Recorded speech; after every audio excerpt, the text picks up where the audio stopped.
3 proven ways to buy houses below asking and avoid overpaying for properties. Number 1, fill your funnel with leads you generate yourself.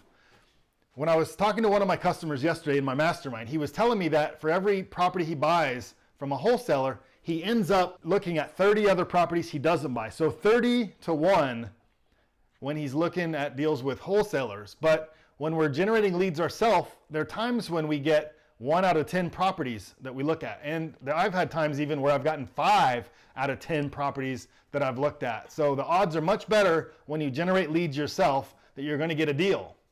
Number 2, make sure you have a process in place to sort the motivated and non-motivated sellers. So we have a list of questions that we like to ask each seller when they call in, and ultimately we like to outsource that process to a call center so they can ask those questions and we're not driving down the road answering phone calls.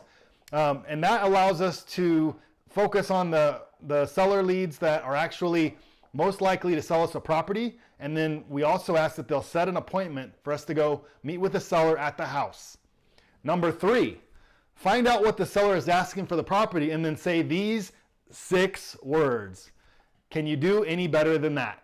And if you do this, once they give you a price, you're not relying on giving a price to them. So that way, there's nothing they can get upset about if you're offering something too low. And if you ask them, can they do any better than that?